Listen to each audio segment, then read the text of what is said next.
마태복음 26장 57절부터 68절까지 예수를 잡은 자들이 그를 끌고 대제사장 가야바에게 가니 거기 서기관들과 장로들이 모여있더라.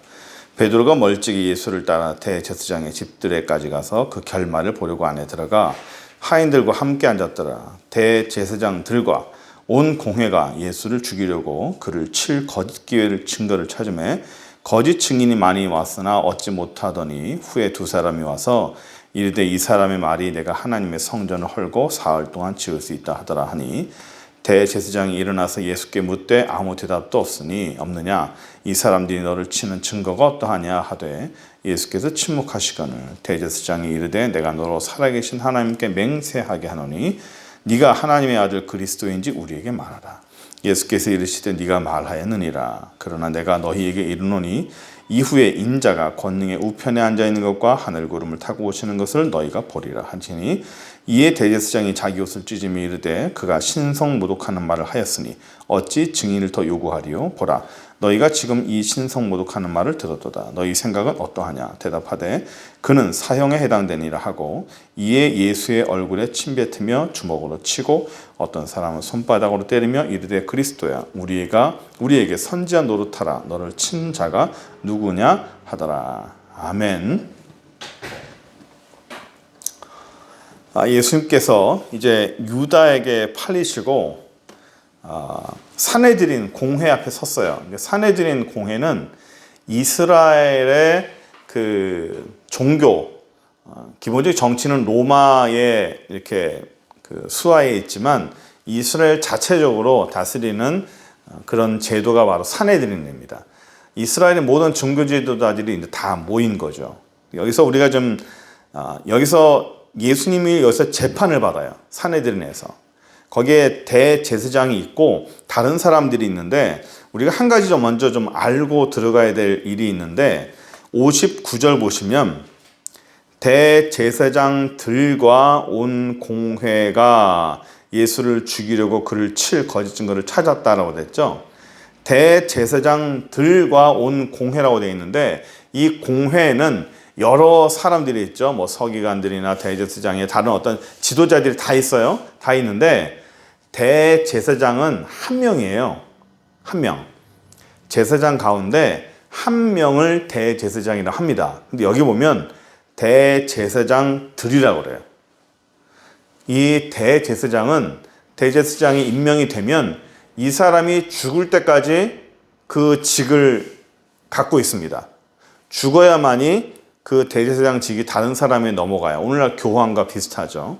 그런데 여기 보면 대제사장들이래요. 사복음서 보면 대제사장의 이름이 두 사람이 등장합니다. 물론 이제 그 장인과 사위의 이런 관계도 있지만 대제사장이 한둘이 아니에요. 어떤 사람은 임기를 6개월 하고 그만둔 사람도 있고 3개월 하다 그만둔 사람이 있고 1년, 3년짜리, 6년짜리 굉장히 많이 있습니다. 대제사장이 왜 이렇게 많을까요? 원래는 평생직이에요. 한 번 하면 죽을 때까지 하는데 이거는 대제사장이 너무너무 많은 거예요. 그럼 이 시기에는 이 공회에는 대제사장 출신들이 모여가지고 하나의 그룹을 형성했어요. 오늘날 우리 노회나 총회 가면 이런 말이 있죠. 증경총회장, 증경노회장. 다른 분은 모르시겠지만 노회장 또는 총회장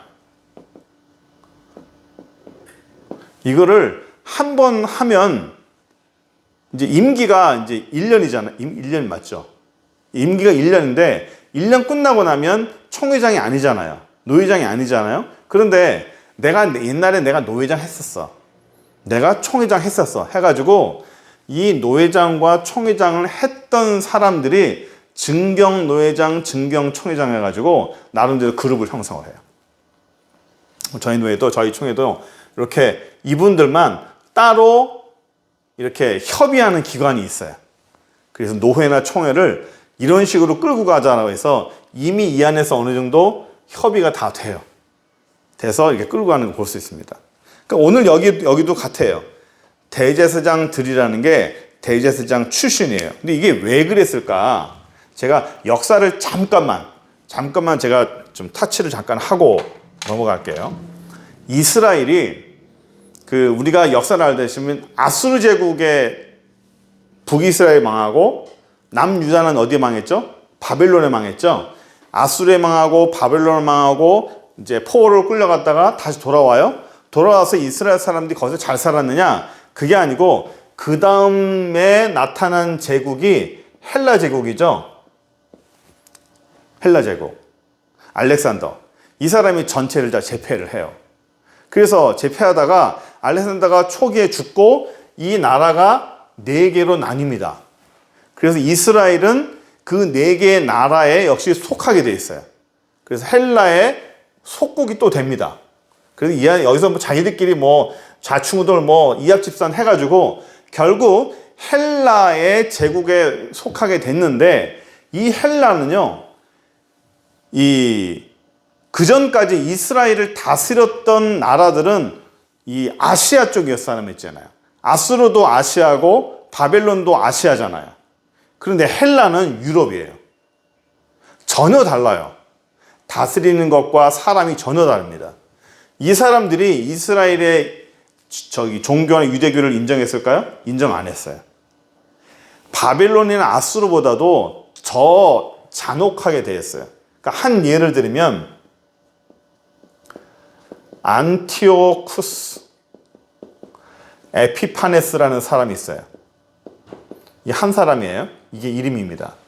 안티오쿠스 에피파네스라는 사람이 있는데 이 사람이 당시에 철권 통치를 해가지고 이스라엘의 유대인의 모든 종교를 굉장히 탄압을 많이 했어요. 자기가 이 정략으로 이 정권을 크게 하고 나라를 막 넓게 하고 있는데 이스라엘이 안 도와준다는 거예요, 자기들이. 그래서 이 보복을 하는데 어떤 식으로 보복을 하냐면 제사장들 있죠? 제사장들을 600명 있죠. 600명을 두 줄로 누워요. 가로로 이렇게 누이고 이쪽으로 발 보고 또 이렇게 누워요. 쫙 두 줄로 쫙 누이는데 600명을 300명 누이고 300명 누워요. 어떻게 했냐면 그 위를 마차가 지나갔어요.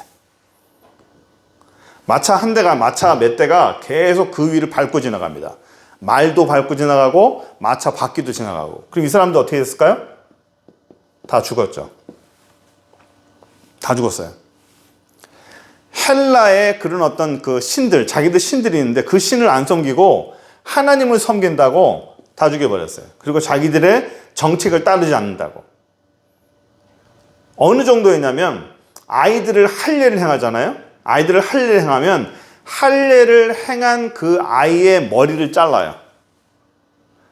할례 행하지 말라고 결정을 내렸어요, 이 사람들이. 종교적인 행위를 하지 말라고 그랬는데 할례를 행한 그 아이의 머리를 잘라가지고 그 머리를 그 엄마가 메고 있어요. 그 엄마가 메고 길거리에 서게 해요. 할례를 행하면 이 사람처럼 할 거다. 그 엄마 마음이 어떻게 했어요? 자기 자식이 잘린 머리를 내가 메고 있어야 돼요. 한두 개가 아니었어요. 사람들을 공격을 하니까 이스라엘 사람들이 반란이 일어나잖아요. 반란이 일어나서 헬라 이 사람들하고 대적을 합니다. 막 싸워요. 곳곳에서 반란이 일어났어요. 그러니까 이 사람들의 반란군을 제압하려고 언제 이 반란군이 있는 데를 이스라엘 사람들을 공격하냐면 공격 날짜를 안식일로 결정을 해요. 안식일로 공격합니다. 안식일로 공격하면 이스라엘 사람들이 칼을 들 수 있을까요? 없을까요? 안 들어요. 칼을 못 들어요. 그러니까 싸워보지도 못하고 다 죽었어요. 그러니까 이런 식으로 한 예를 든 거예요. 헬라 제국 때 이런 식으로 핍박이 많았어요. 그러다가 이 사람들이 하도 당하다가 마카비라는 사람이 있어요. 이게 그 이스라엘의 그 중간사. 예수님이 나시기 바로 직전의 상황이에요. BC 100년도에. 이 마카비라는 사람이 반란을 일으킵니다. 반란을 일으켜서 마카비 전쟁을 일으켜요. 전쟁을 일으켜서 이스라엘 사람들이 정권을 회복합니다. 이스라엘 사람 정권을 회복해가지고 이 마카비라는 이 사람들로 인해 가지고 정권을 회복해서 자기들이 이 사람이 왕을 하고 제사장을 겸임을 해요. 제사장을 할 수 있는 그 자격이 누구죠? 제사장은 원래 아론의 자손이 해야 돼요. 아론의 자손이. 근데 그게 없이 자기들이 한 거예요. 내가 한 거예요. 왕도 하고 제사장도 하고. 요 두 가지 정치와 종교를 다 하겠다는 거예요. 이게 이 시대가 시작이 된 거예요. 이거를 이제 하스모니안 왕조라고 합니다. 이 왕조 때 왕과 제사장을 같이 해요. 그러니까 대제사장을 자기들이 하는 거예요. 정통성이 없어요. 사실 이것 때문에 또 이스라엘 안에서 내분이 많이 일어납니다. 네가 무슨 제사장이냐? 제사장은 당신들이 아니다라고 해서 서로 막 싸움이 많이 일어나요. 뭐 난리가 나죠. 난리가 나서 뭐 정통성 없고 뭐 서로 막 싸웁니다. 뭐 그러다 나중에 바리새파가 이제 로마를 또 끌어들이죠.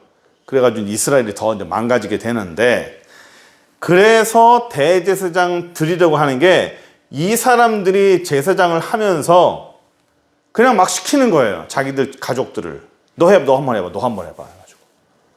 너도 나도 제사장 다 하는 거예요. 그러니까 이게 어느 나라든 어느 족속이든 정통성이 없고 당위성이 없는 사람들, 이런 사람들이 정권을 잡으면요 항상 폭행이 일어나요. 여기 밑에서부터 하나하나 리더십이나 이 모든 것들이 쌓아서 하나씩 오르는 사람이 아니라 정권이, 이 권력이나 정치의 권력이나 돈의 권력이나 돈이든 권력이든 어느 날 갑자기 준비되지 않고 갑자기 얻어버리면 이 사람들은요 항상 폭행을 저지릅니다. 그걸로 폭행을 해요. 정치도 폭행을 하고 돈도 폭행을 해요. 우리 간혹가다 TV나 뉴스에 간혹 갑질 막 해서 나오는 사람들 있죠. 진짜 막 갑질해서 네가 뭐야 막 무릎 꿇게 다니고 그런 사람들이에요. 그런 사람들은 진짜 재벌들은 그러지 않아요. 돈이 갑자기 생긴 사람들은 내가 돈이 권력이라고 생각해서 사람들에게 함부로 합니다. 권력도 그래요. 권력이나 이 리더는 갑자기 생기지 않고 천천히 생긴 사람들은요 정말 점잖고 사는 사람들에게 존경받는 그런 리더가 됩니다. 돈도 똑같아요. 이게 갑자기 되니까 정통성이 없는 사람들이 이게 정권을 잡아버리니까 나라를 완전히 망가뜨려 버렸어요. 이 하스모니안 왕조가 이스라엘을 완전히 그냥 혼란에 빠뜨려 버렸습니다. 자기들 마음대로 그냥 하고 싶은 대로 하는 거예요. 주고 싶은 대로 막 주는 거예요. 정통성 없이. 어떻게 계승하는 거 없이 내가 주고 싶은데, 내가 권력 있는데 내가 주고 싶은데 뭔 상관이냐. 하다 보니까 나라가요 완전히 쑥대밭 돼버렸습니다. 이스라엘이. 이 사람 때문에. 그러니까 예수님 당시가 바로 이런 거예요. 예수님 당시가 종교적으로 아주 혼란한 시대예요. 그러니까 그 이후로 이스라엘은 정통성 별로 못 찾아요. 계속. 그래서 여기 보면 예수님의 제목이 뭐냐면 신성모독입니다. 신성모독. 신성모독이면 이제 하나님을 모독했다는 거예요. 신성모독죄의 그 결과는 사형입니다. 사형.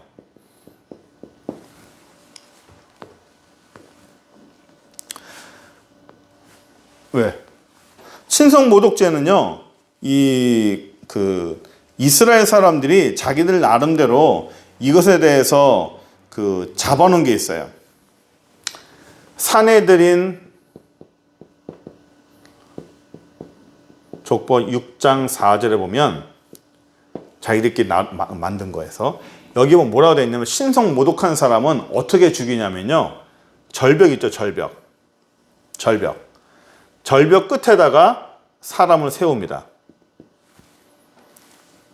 절벽 하늘을 바라보고 끝에 하늘을 바라 세워서 이 사람이 신성모독을 했다라고 결정을 되면요, 여기에 증인이 1이 있고 2가 나와요. 증인 2명이 있어야 되죠. 이 사람을 어떻게 죽이냐면 증인 1이 나와서 저쪽을 바라보고 있는 이 죄인, 피의자죠. 피의자의 허리를 발로 찹니다. 허리를 발로 차면 어떻게 될까요? 떨어지겠죠? 이거 떨어져서 바닥에 떨어져서 머리가 깨져서 죽어요. 그런데 이 사람들이 내려와서 확인합니다. 죽었는지 안 죽었는지. 근데 떨어졌는데도 간혹 가다가 살아있는 사람이 있죠? 그럼 어떻게 할까요? 야, 죽였는데 살았다. 이건 하나님이 살린 거다. 할까요? 아니에요. 증인 이 사람이 나와가지고 큰 돌을 들어다가 이 사람의 가슴팍을 내리 찍습니다. 그렇게 했는데도 살았다. 야, 이건 하나님 준 생명이다. 이럴까요? 아니에요. 그렇게 증인 1과 2가 달려들어서 살았는데도 불구하고 이 사람이 죽지 않았다 하면요, 나머지 증인들 있죠. 본 사람들, 관찰자들. 이 사람들이 다 내려와서 돌을 하나씩 들고 다 던집니다. 그래서 결국에는 죽여요. 왜 그러냐면 여기 나와 있어요. 이 사람이 죄가 있으면 반드시 죽여야 되는 거고, 이 사람이 죽었는데 만약에 죄가 없다 하면 이 사람에 대한 죽음의 모든 대가는 누구한테 돌아가야 돼요? 증인 1과 2 나머지 사람이 다 네가 맡으라는 거예요. 죽였는데 그 죽은 사람의 죄가 없다는 게 밝혀지면 그 죄값은 증인 1, 2와 나머지 사람들이 다 돌아간다는 거예요. 그러니까 예수님께서 이 증인에 의해서 친성 모독죄로 고발이 됐잖아요. 그렇죠? 그리고 모든 사람들이 예수님 다 죽이라고 그랬죠? 그리고 예수님을 죽이는 걸 다 봤죠? 로마 사람들에 의해서 못 박혔지만 결국 예수님을 죽인 건 누구예요? 이스라엘 사람들이에요. 이스라엘 사람들이에요. 그래서 예수님께서 죽었는데 그 예수님의 죄가 없잖아요. 그렇죠? 죄가 없는데 죽였잖아요. 그러니까 이 산헤드린 헌법에 보면 죄가 없는데 죽이는 사람은 그 죽이라고 결정했던 증인과 모든 사람들이 그 죄에 대한 생명값을 그 사람이 받는다라고 되어 있어요. 그러니까 이스라엘 사람들이나 그 사람들이 예수님의 피값을 받는 이유가 바로 그런 것 중에 똑같아요. 예수님께서 이제 여기 보면 계속적으로 재판받는 과정이 나와요. 산헤드린 이 대제사장이 예수님의 신성모독으로 몰아가려고 네가 하나님의 아들이냐? 라고 물어보니까 네 말이 맞다. 그리고 내가 하나님 우편에 서 있는 거 볼 거다 했더니 여기 뭐라고 되어 있냐면 구름 타고 오는 걸 볼 거다. 40 몇 절입니까 이게? 65절에 대제사장이 자기 옷을 찢으며 신성모독하는 말을 지금 여기 했다. 그러니까 재판장에서 증인의 말이 아닌 피의자가 자백한 거예요. 재판정에서 피의자인 예수님께서 자백을 했으니 바로 여기서 결정이 나는 겁니다. 자백했다. 이제 더 이상 들을 필요 없다.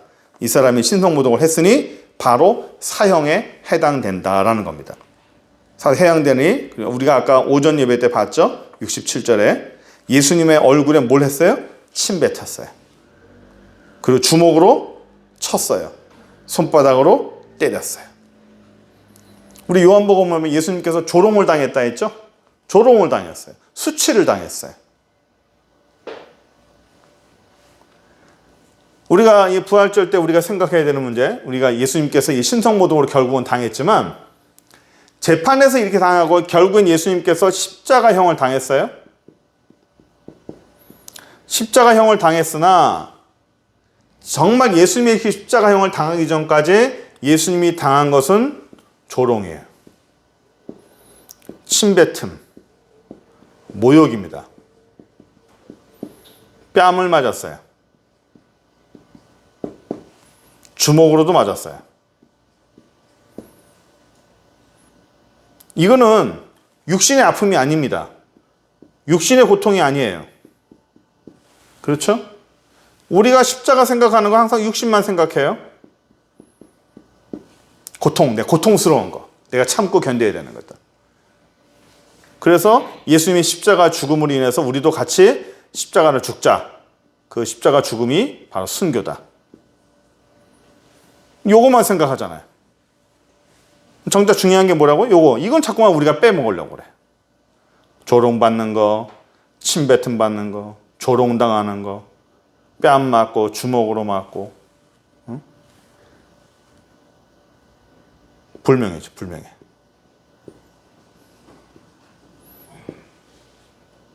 십자가를 지되 명예롭게 지고 싶다.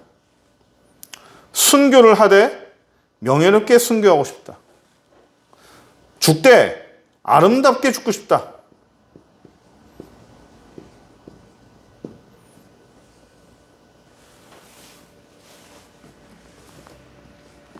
진짜 십자가가 뭔가를 한번 생각해 봤으면 좋겠어요. 정말 많은 사람들이 자기는 순교할 거라고 마지막 이 목회 정리하면서 저기 가서 순교하다가 복음 전하다가 순교하고 싶다고. 내가 어느 분이 지금 그분이 64세인데 목회를 정리하려고 해요. 자기는 선교 나가고 싶다는 거예요. 선교사로 나가고 싶대요, 지금. 어디로 나가실 건데요? 생각해 보겠대. 근데 속으로 64세 어디로 선교 나갈 거지? 근데 내가 알기로 이분이 영어가 안 돼요. 영어가 안 됩니다. 어느 나라 가든지 기본적으로 영어는 돼야 돼요. 영어는 돼야 그 나라 말 안 되더라도 기본적으로 영어는 다 차기로 제2외국어로 영어는 해줘야 어느 정도 대화가 됩니다.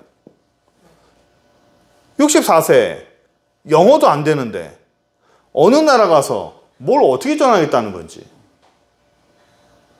자기는 이슬람에 가서 복음 전하다 죽을 거래. 그 나라 말이나 할 수 있나? 제가 폄하하는 건 아닙니다. 그 의지는 좋아요. 예? 좋은데 너무 꿈만 꾸는 것 같아요.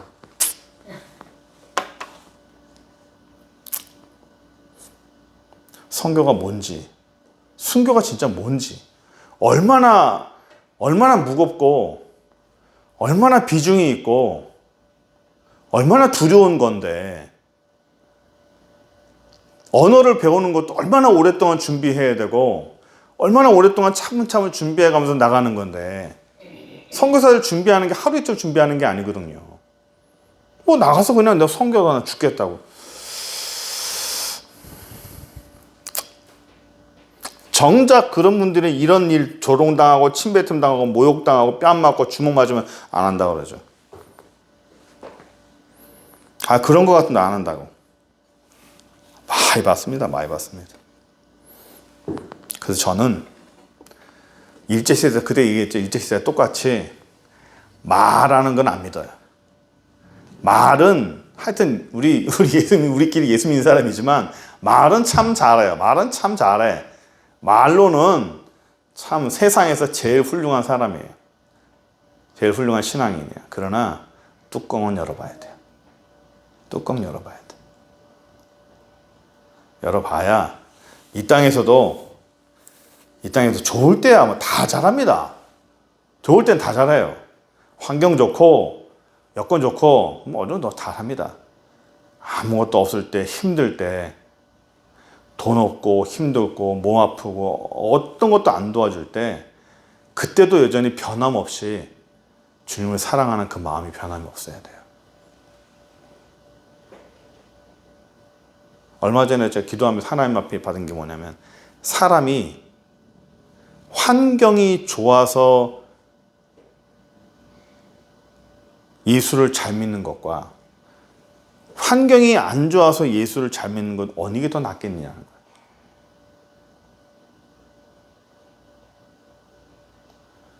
있든지 없든지, 환경이 좋든지 안 좋든지, 길이 좋든지 나쁜지 변함이 없어야 돼. 변함이. 우리 주님께서 원하시는 게 바로 그런 겁니다. 그래서 변함없이 우리 주님을 사랑하는 저 여러분들에게 바랍니다. 기도합시다. 전능하신 하나님 감사합니다.